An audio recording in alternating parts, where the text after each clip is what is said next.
welcome to our virtual training here, the basics of LGBTQIA 2S+ populations and BIPOC populations facing sex trafficking and commercial sexual exploitation of children.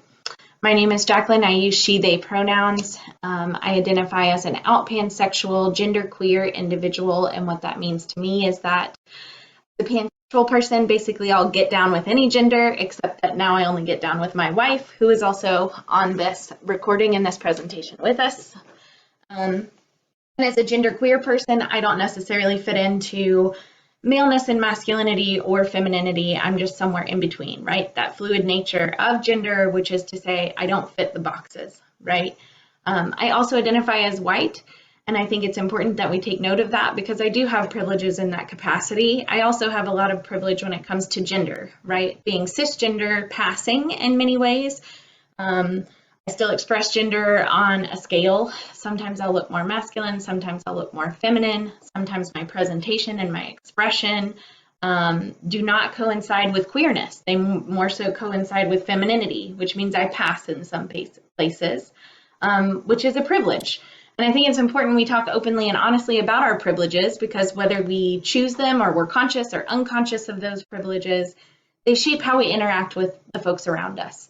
So as we go about this work, as we go about these conversations today, Casey and I will kind of disclose who we are, where we came from, what we do, and personal stories that are significant to us as out queer individuals living in the Southeast and working with populations that are vulnerable, oppressed, stigmatized along the lines of race, ethnicity, gender, sexual orientations, and all of those components.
So as we start today, just be mindful of how you feel. If something in your body is telling you that you feel kind of stomach upset or you have a headache or your shoulders are tight or anything like that, be mindful to check in on your body.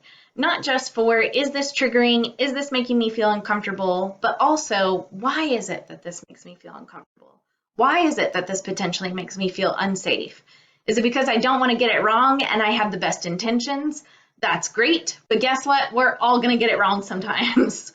We're human, we make mistakes, and it's just part of what we do. And we have to be okay with stepping into that discomfort in order to maintain these conversations about stigma, oppression, privilege, and all of these things that impact our youth. Because it's critical that we understand kind of the historical consequences of oppression, stigma, white supremacy, heterosexism, transphobia.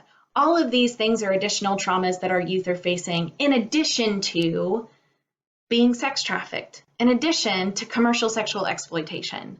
So it's important that we take on kind of that open mindset, even though we can't talk with each other one day because we're virtual. You're welcome to call us, contact us, reach out anytime. We'll share our contact at the end. But we want everybody to be a little bit mindful of how they're feeling through this conversation and to kind of write down when you might not feel safe or comfortable or in your best bodily self, because that might mean you want to do some additional exploration, or you might want to seek out a clinical professional to do some additional healing to address those traumas. So we're going to move forward, and hopefully you'll reach out if you have questions or if there are things that just didn't sit right in your body today. Casey and I make mistakes. We're human beings. It happens. So call us in, call us out, tell us what didn't sit right through the course of this presentation, and we will do the absolute best we can, continue to undo and unlearn ourselves. Casey sometimes will make like the flight attendant signal whenever I'm just going through this kind of stuff, because it's become so normative to just kind of lay it all out that way. But in all genuineness, if you feel uncomfortable or discomfort in your body, reach out to us, let us know, or seek out a professional person who can help you.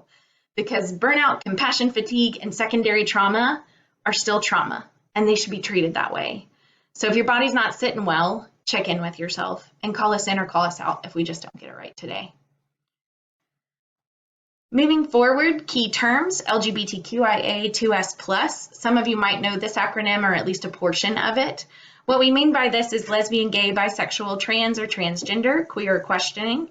Intersex, asexual, 2S stands for two-spirit, which is a term for Indigenous or Native American populations. Some tribes use this term and others don't. It basically means there are two spirits sitting within one person, and they are gendered spirits of varying natures, right? And sometimes that could mean they have multiple spirits of multiple identities related to queerness, but sometimes it's not related to queerness. But the beauty of being two-spirit within certain tribes is they're honored. They're seen as valuable because of this extra asset related to gender. So take a second to kind of look through those materials if you haven't heard about two-spirit before, because it's critical that we talk about LGBTQIA2S+ identities as being intersectional. And when we look at the plus, it can mean HIV or AIDS positive, but it can also just represent anybody that's not kind of represented within this whole acronym. Overall, what we want you to focus on is never making any assumptions about someone's identity, and always use the term that best describes them that they are using for themselves.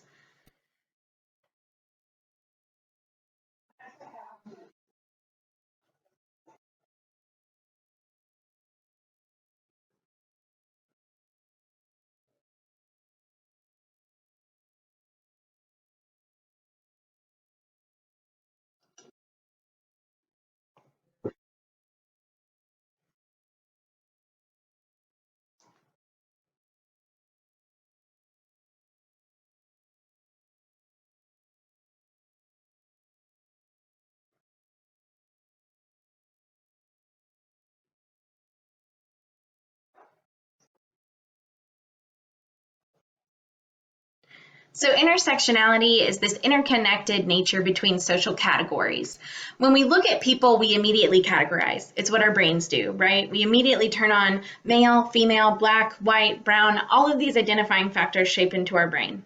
And that's biological in nature. What's not biological is assigning value to an individual based on how our brains categorize people. That is socially constructed. That is something that changes through space and time and in different areas. And that is something that we need to deeply critically assess whenever we're looking at CSEC populations and those who have struggled with sexual violence. The reason and rationale is because whenever we look at an individual who's struggling not just with homophobia, transphobia, racism, classism, poverty, generational trauma, all of those things matter when we're having conversations about trauma. Because this individual, in addition to securing trauma in and of itself in a complex or acute or chronic manner, is also experiencing system-induced trauma. They're also experiencing historical traumas. So when we're looking at intersectionality, we want to be mindful that an individual can experience trauma and discrimination simultaneously. So it's really important when we talk about healing and prevention or access to care that we are mindful that LGBTQIA2S+ populations are not just white folks. We are not just one big community. We are communities of many types of individuals with many needs and intersectional traumas. So I hope everybody is, kind of evaluating that in terms of how we look at CSEC and sexual violence. I think that that's an important category when we talk about how we go about healing as well.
So why talk about LGBTQIA2S plus youth along this line of intersectionality related to race and ethnicity in terms of sexual violence? Well, the statistics are broad, but we've chosen just to kind of narrow in on a couple of reasons and rationale why. LGBTQIA2S plus populations are 7 times more likely to experience commercial sexual exploitation than their heterosexual and cisgender peers. And we look at race and ethnicity along these same lines, those numbers are compounded, and it's usually anywhere from 10 to 12% more likely that an individual who is also LGBTQ is likely to experience these types of traumas. When we look at youth overall, the largest representation we see in child welfare systems, prisons, and youth detention centers are LGBTQIA2S plus populations and populations that identify as Black, Brown, Indigenous, or people of color.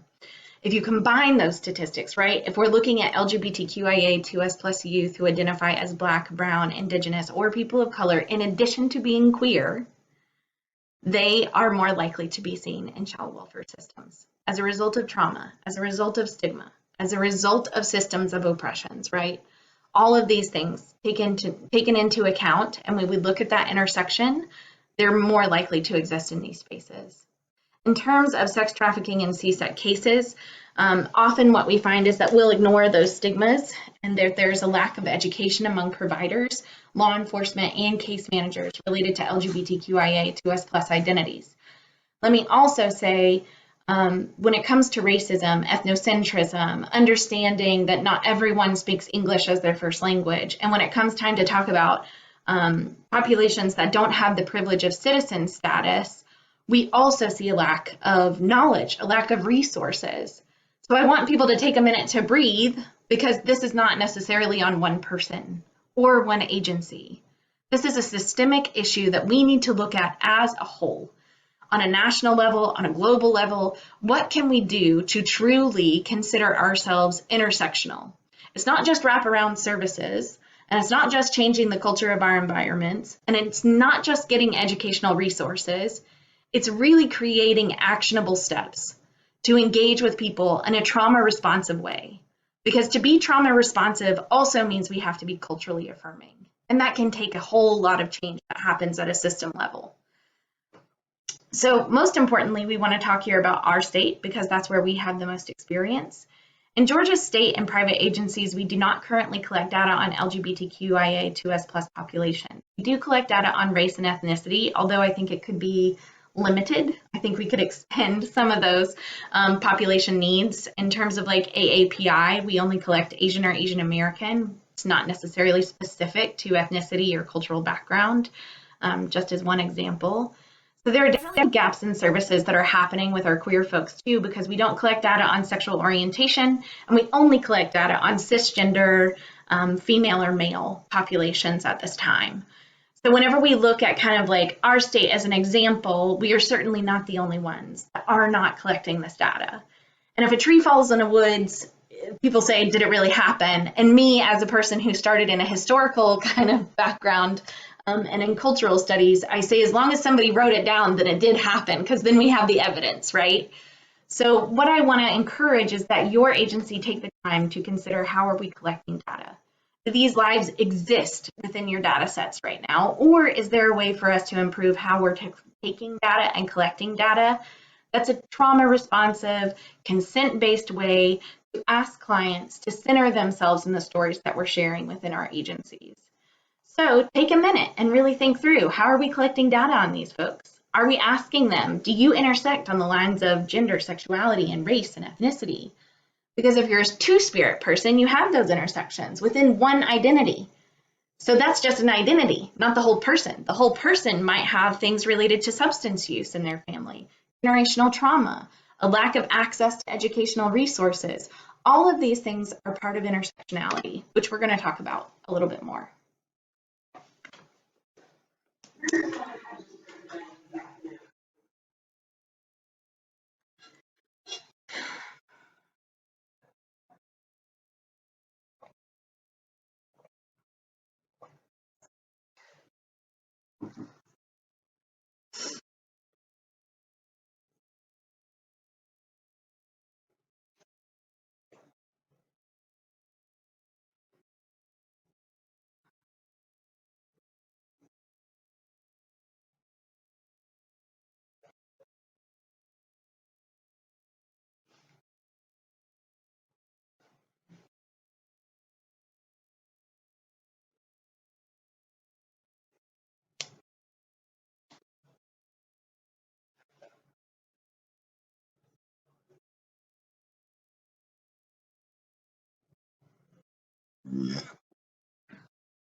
So one other thing about the gender unicorn, if we're looking at this along the lines of race and ethnicity, and we're combining this with cultural backgrounds, what I want us to be mindful of whenever we're looking at the unicorn is to never assume what gender is going to look like for someone.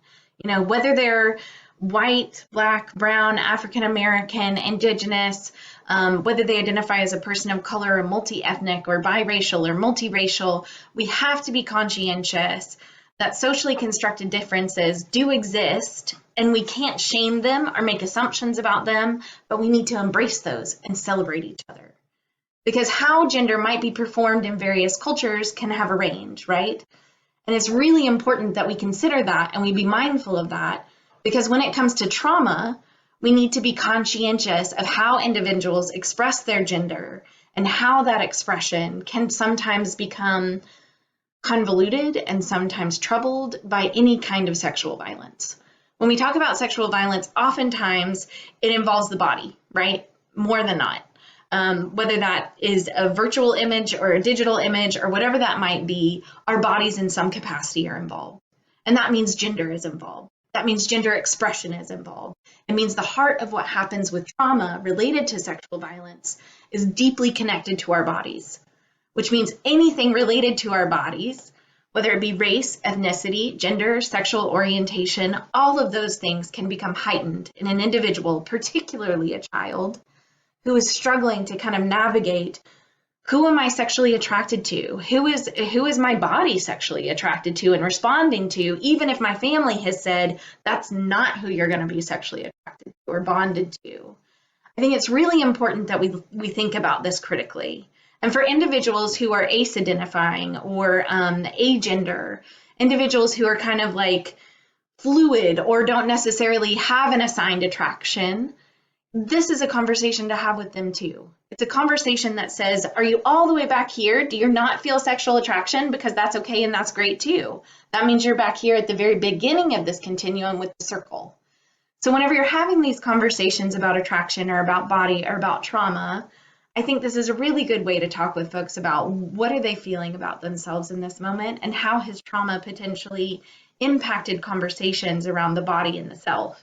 Not to say that trauma changes how an individual feels sexually, romantically, or how their gender expression might look, but there are definitely moments that we've seen with youth where they'll start to express their gender in a way that feels more authentic to them once they're able to heal, or in some cases, whenever they're around their traffickers, they'll feel safer being who they are than they do around their families or around their group homes or around their parole officers or their case managers or their counselors.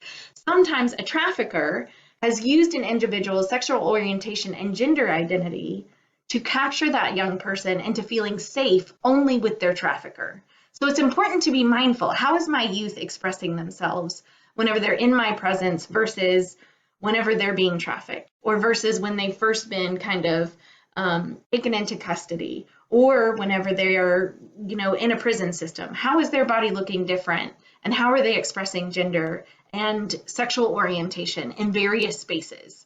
Because that might give you an idea of where they feel safest expressing who they are. And that can tell us a little bit about how trauma is shaping that young person. So next we're going to talk a little bit about oppression.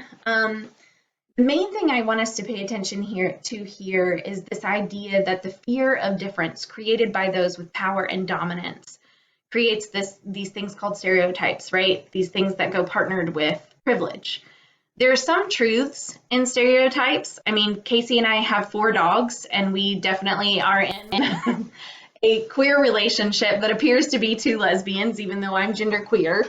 But we get a lot of jokes, right? Because lesbians are notorious for loving animals and having lots of dogs, and we definitely fit that stereotype. And it's not always a bad thing to have a stereotype, but there are privileges that come with some stereotypes. And they certainly lead to prejudice, discrimination, oppression, and then the thing I want us to see most importantly in this conversation is internalized oppression. That is a form of trauma. So in addition to potentially experiencing sexual violence, our young people, if they are Black, Brown, Indigenous, people of color, AAPI, if they don't fit within whiteness, right? If they're not passing in a white society, they are likely to have experienced internalized oppression as a result of just turning on a television. They can have a perfectly decent home, they can have wonderful parents, they can have a beautiful culture, a great church, a great religious organization, Everybody's super supportive. But the moment you turn on the TV, the moment you hear media, the moment you step outside of your home, the second you see a police officer, because the reality is racism exists. The reality is people have felt the pains of racism, the pains of ethnocentrism, and they've experienced those traumas for generations. And the same can be said of LGBTQIA2S+ populations. All of this, right, can happen to one person. So if an individual has PTSD because of sexual violence, if an individual has experienced racism and homophobia and transphobia, they can also form that internalized oppression that happens with those identities as a result of the society that we live in. The reality is we have to accept that racism exists, and it exists in all of us. So undoing that means addressing our own privileges. Because whether I want to hurt someone or not is not a question if I have a white body. If I step into a space with my white body, I immediately can harm someone without even saying a word. Because my white body takes up space in ways that Black and brown bodies have not had the privilege to do. And if the same rate, if you're heterosexual, if you're cisgender, there's a lot of stuff you just don't have to think about on a daily basis because you can go through life kind of passing through these channels without thought. It's not a bad thing. It's what we do with those privileges that can cause harm or help to create space for folks who haven't been heard or who have been disenfranchised historically. It's critical that we look at internalized oppression as a form of trauma. Bottom line, that's what I want to get at. So in addition to this young person facing traumas related to sexual violence, related to foster care, child welfare, detention centers, law enforcement, I'm going to say the criminal system because it's not a criminal justice system because justice just doesn't happen there.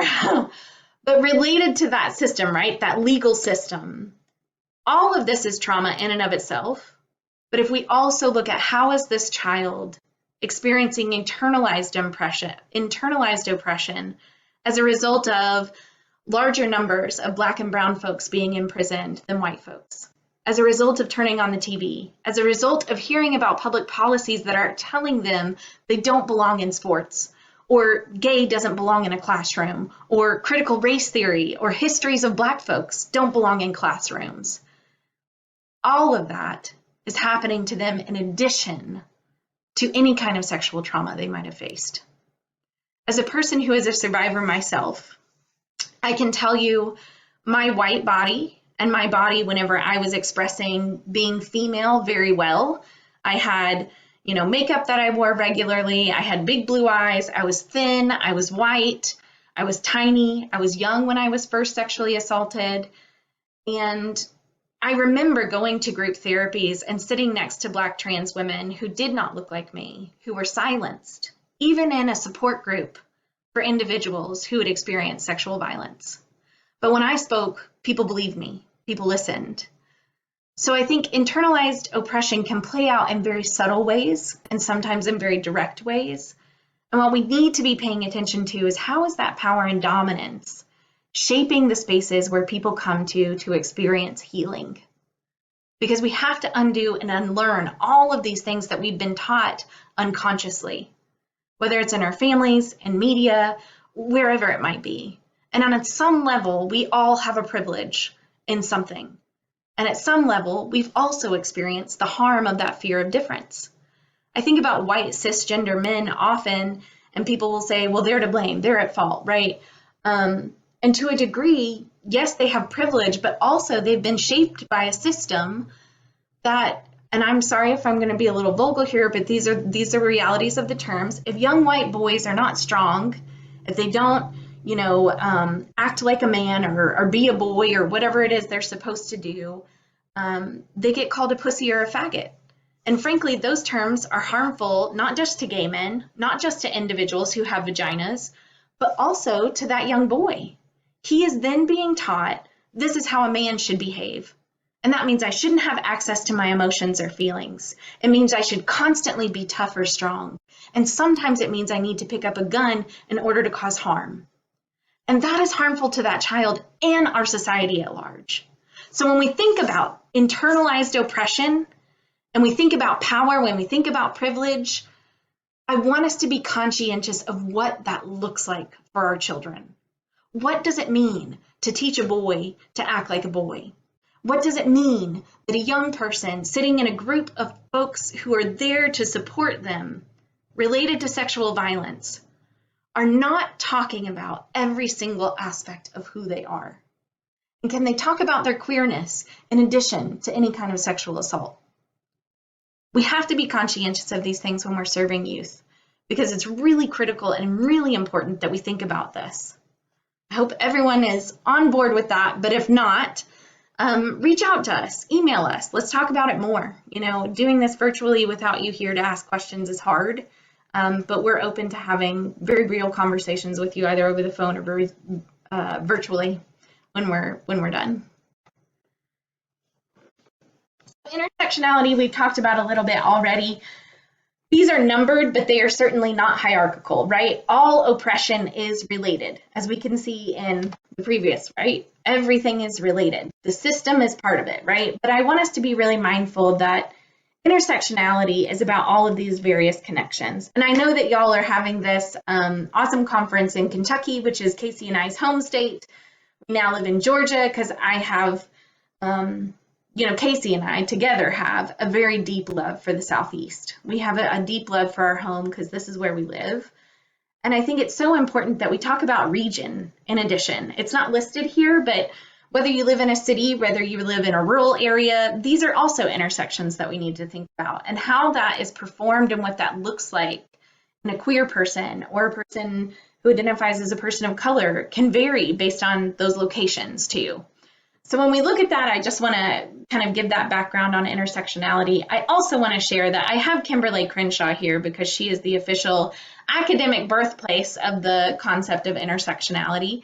But it was actually Audre Lorde, a Black Southern queer woman who fought for civil rights, who first said that we don't live single issue lives. And I think that the beauty in that statement is so important when we're talking about sexual trauma, particularly in our young people.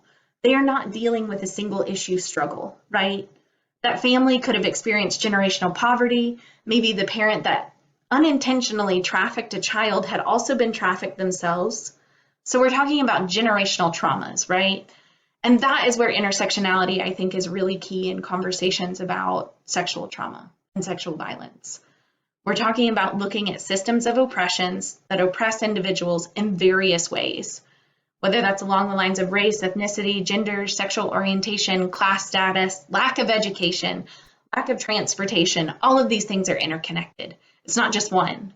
So when you look to help an individual, whether it's through prevention work or clinical work, or maybe you work within case management or social services, I hope that folks will be mindful of how these things are intersecting in one person. What does it mean for a mom to get off work at 10 p.m. and not be able to watch their child, and they become, vulnerable at that point? Is that really about that person's parenting, or is that about a system not being able to support a single parent home? Or is that about gender, because maybe that mom's not getting paid the same rate as the men that she works with?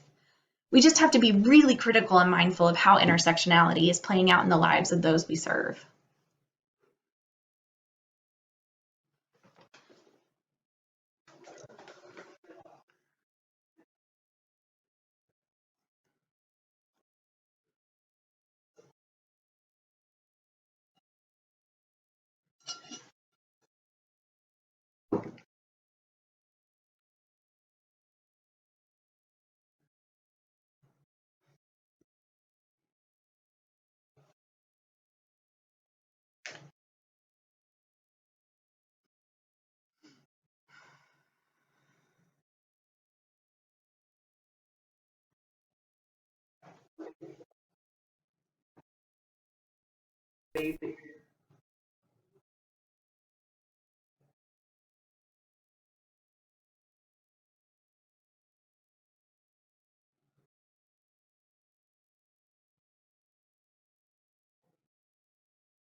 So next we'll look at some sexual violence statistics. We're not going to read over all of these with you, but I do think it's really important that we look at these intersections along the lines of gender, race, ethnicity, and cultural backgrounds.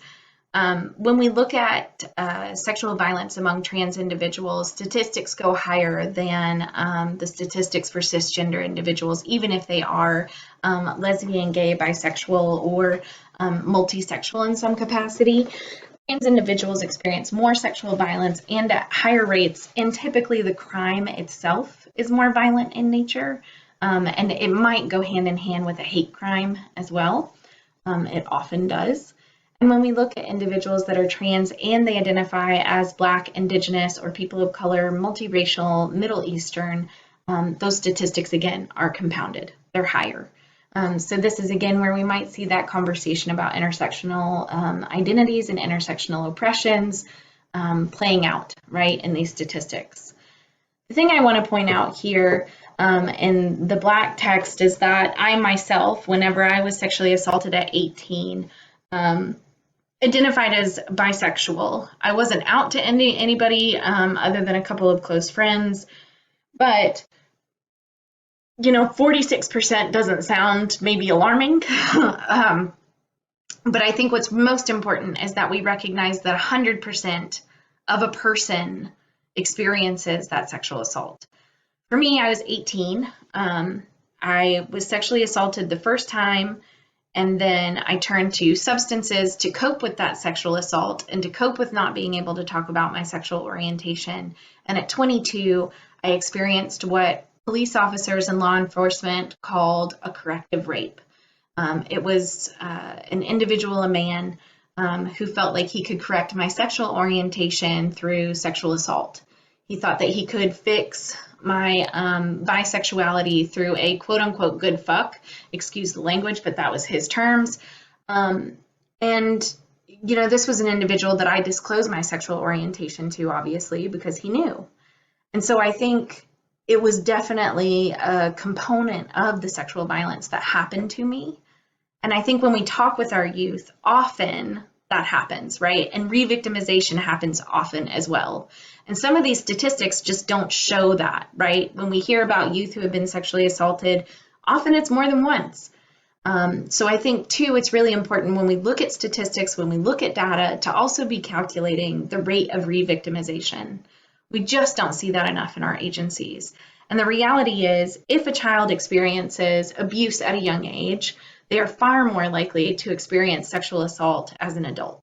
So that too is a correlation between data that we need to certainly invest more energy and time in, and better understanding kind of the histories of individuals within your spaces. Even if you only serve adults or young adults, collect that data on what happened to them as a child too. If they are consenting and comfortable with sharing their story, it's pivotal that we better understand what is the correlation between early intervention and adult traumatization.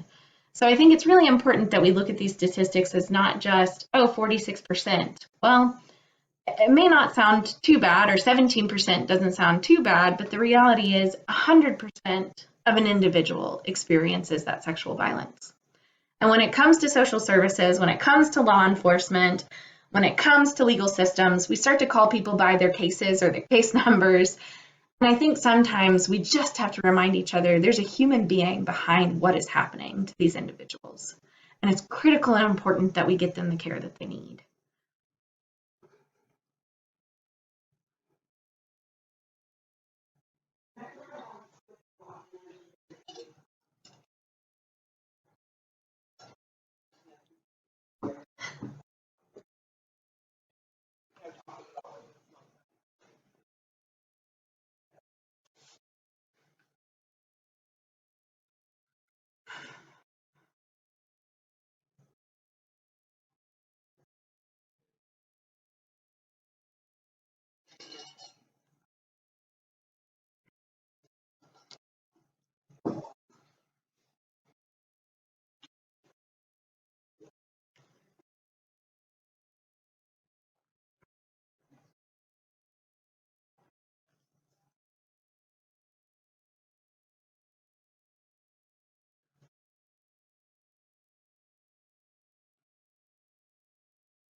Okay, so now we're going to look at a couple of case plans just so we can kind of see what we've talked about today and how it might play out with individual persons. So this is Jen's story. Jen is a 16-year-old youth who was assumed male at birth. When Jen came out as trans female, to her family and informed them her name is Jen and her pronouns are she, her. They told her she can go to conversion therapy camp or leave the home. Jen knew other friends who had experienced conversion therapy and later struggled with their mental health and died by suicide. Jen chose to leave and began staying with another friend she had met in an online support group and who helped her to get a job at a fast food restaurant. Jen went to a local clinic to ask about hormone replacement therapy and gender affirming support. They advised her that hormones and support would be, and by support we mean anything from breast forms to, whatever it is she might need. So support was going to be $1,500 a year. Jen was devastated and knew it was more than she could afford with the money she made at her new job. Jen began looking for additional ways to make money and met a local teacher online who offered to help her. He advised that he wanted to help because he cared about LGBTQ youth and would send her $25 for every nude photo she sent him. After a few weeks of sending photos, he offered her $200 if she would meet him in person and perform oral sex. When Jen said she felt uncomfortable with that, he told her that he would post the images online and send them to her parents. So in lieu of not having an audience here to kind of talk with us through this, what Casey and I are going to do is kind of talk through options on what are your next steps in addressing Jen and her issues, and what kind of traumas do we already see that Jen has faced at this moment in time. So Casey, by the time Jen made it to your door as her case manager and her therapist, can you tell me a little bit about what you see in terms of Jen's traumas?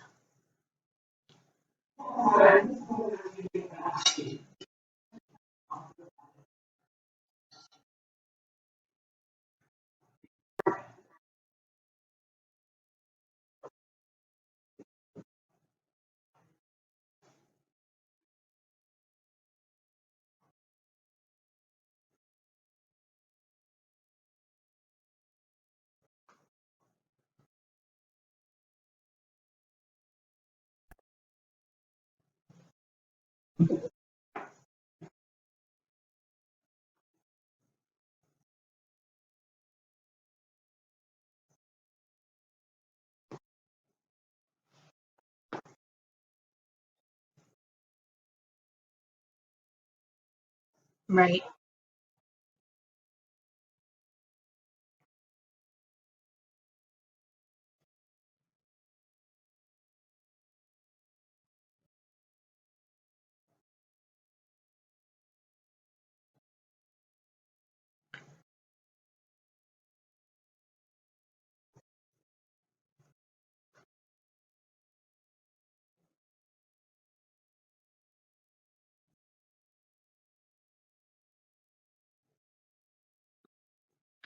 And I'm going to pause you for a second. I just want to say there are lots of places that do trans and gender affirming scholarships online. You can search up gender affirming medical care scholarships, and there's all kinds of stuff out there. So if you're looking for resources, that's definitely one to address that system induced trauma created by a lack of healthcare, right? A lack of healthcare coverage. Because even if your child is on Medicare or state covered care, or maybe they have vouchers because they're in the foster care system or the child welfare system, they still will not cover gender affirming care in most states in the United States. And in most states in the United States, conversion therapy is still politically and policy-wise legal. So I think this is another way you might want to affirm Jen, is to do some of that macro level advocacy work, right? Along the lines of policy. What can you do in your local area to create conversion therapy bans? What can you do at the state level to prevent conversion therapy from happening? Because that would have been a prevention option for Jen and her family, right? They wouldn't have been able to do that to her, right? That's something that happened to Jen. Even though she didn't go to conversion therapy, it's still the root issue here, right? This idea that an LGBTQ youth can be changed in some capacity. And that's just not the reality. You know, young people, we are who we are, right? Queerness cannot be changed or manipulated in any capacity. So that's definitely another historical related trauma, another system induced trauma that could have been prevented had public policy stepped in. So what is your agency going to do about that portion of it, right? Can you create public policy or procedures that say, we will not offer referrals to anyone who practices conversion therapy or attempts to change an LGBTQ child as a result of some kind of bias or religious expectation. So I think that's something too you can look at on an agency level, right? Create a policy and procedure that says, no, we won't be offering referrals to agencies that do that. Sorry, Casey, go ahead.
Let me also add that in some states, emotional abuse and neglect could certainly shape Jen's kind of presence within child welfare system. But in other states, like Georgia, where we are now, it is not illegal to be a home where you are not gender affirming to your child.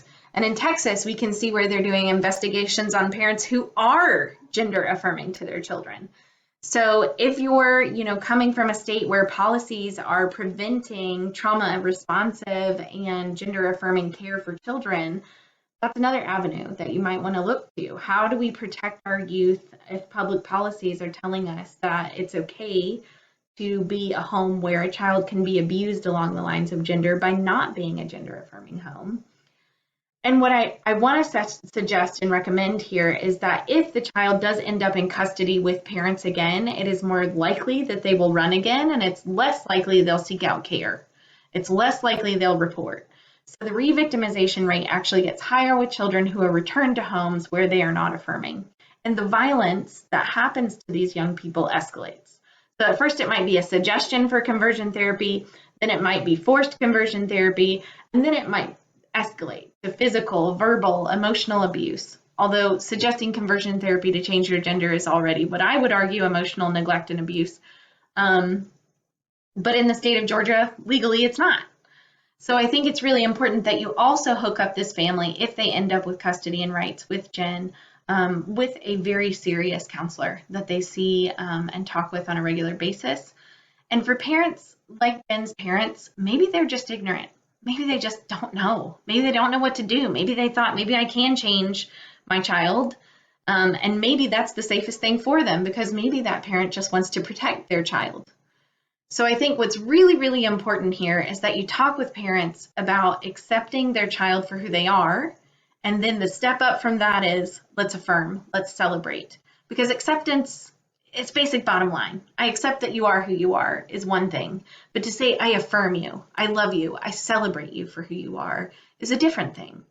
So I think looking at Jen's family system, and if we want to really assess what we could do for Jen if she does end up back home with parents, so that she is not trafficked again, is provide those parents with information, provide them with counseling that goes just for them as parents. And then I would suggest family counseling for Jen to be there with her parents, with a counselor who will advocate for her in those conversations.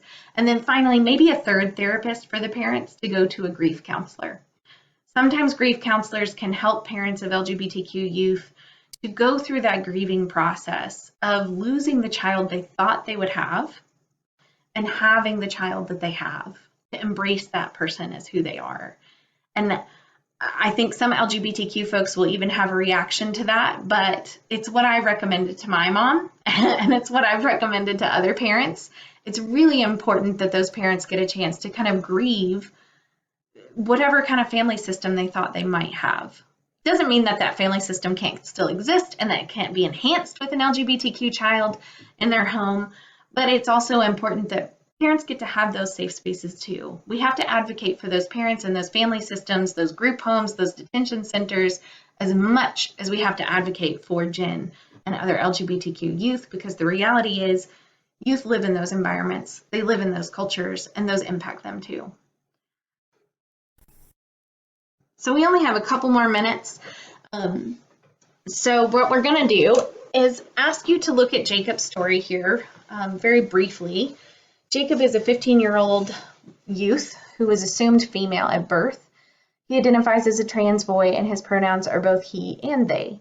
Jacob has been in foster care for 7 years, and 2 years ago, he was commercially sexually exploited by a trafficker. Jacob was recovered from a hotel and placed at a maximum watchful oversight group home.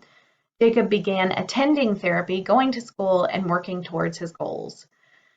Through his healing process, he came out to his group home staff and began socially transitioning. Social transition, it's kind of, I'm going to change who I look like in my social spaces, right? In my clothing, right? So Jacob started wearing masculine clothing, cut his hair, and informed everyone his name is Jacob and his pronouns are they and he. Jacob began experiencing bullying and harassment by his peers at school, and staff at the group home would not allow him to buy appropriate clothing or use life-saving affirming language. Jacob's trafficker contacted him and immediately used the correct name and pronouns. The trafficker also said that if Jacob would come back and work while presenting feminine, the trafficker would pay for gender-affirming items such as masculine clothing, a binder to help flatten his chest, and ensure he was no longer bullied. Jacob painted his nails, applied makeup, wore a dress, and he ran from the group home the next day. So Casey, given we're tight on time, please tell me kind of what are your first concerns whenever you hear about Jacob's story? What is it that someone should be looking for to prevent Jacob from running away? Yeah, so I think the main thing too with Jacob is that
So if we look at Jen and Jacob's story, what we find in common is that they're not affirming spaces for these children to live. And that is what initially causes all of these subsequent issues that lead to trafficking, that lead to CSEC. So what's really important is that you're creating gender affirming spaces. Jacob was in a group home, and I think what's really important is that we ask our group homes, how do we create gender affirming spaces? Many of these spaces are, whether it's group home, detention center, prisons, jails, all of these places are gender specific, right? And often they're separated by cisgender male, cisgender female. The important thing we need to talk about here today, finally, is housing. How do we house trans youth and gender nonconforming youth who do not fit within those two categories within these spaces? Whether it be your local prison, your local jail, your youth detention centers, your group homes, your foster homes. How are we housing LGBTQ youth who do not fit within cisgender male or cisgender female? Those are policies you need to look at today. Look at your state policies, kind of assess how do we make sure that these youth have a place to go, and how do we ensure that they feel safe and comfortable and that they're affirmed. And beyond that, I want to look at Jacob's story in particular and ask, what would your agency do if you have children within a foster care system, or whether or not they're in child welfare and you're at a group home? What are you going to do to help that child if and when they face bullying in their school system?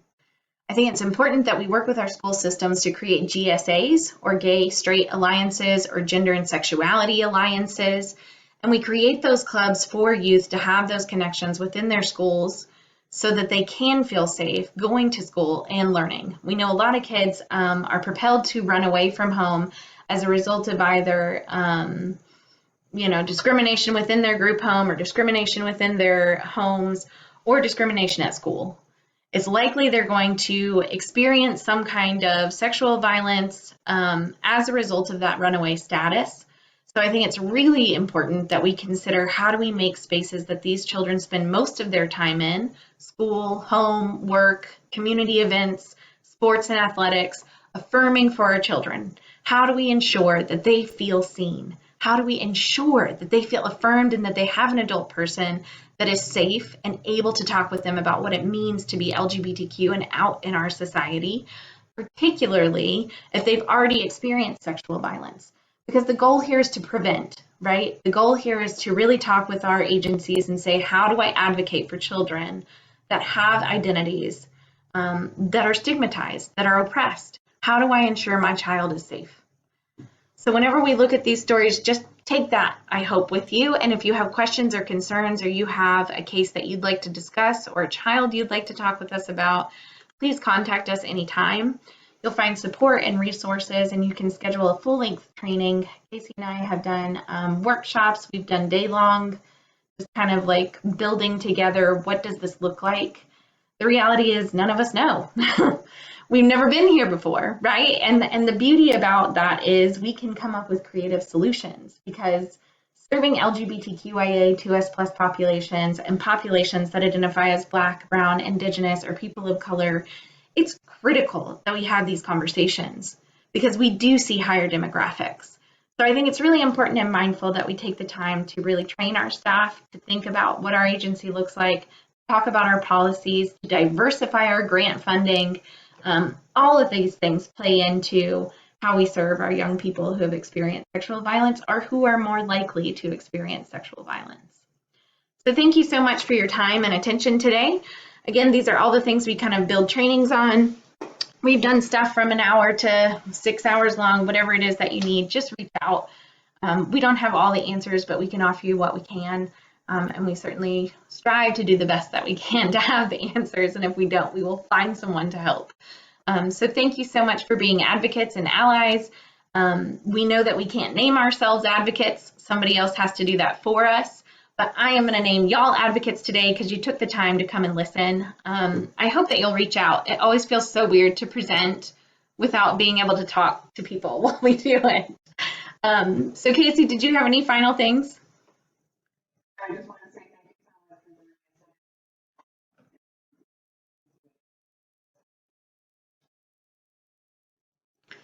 Thank y'all so much, and enjoy your conference. Enjoy Kentucky, our home state.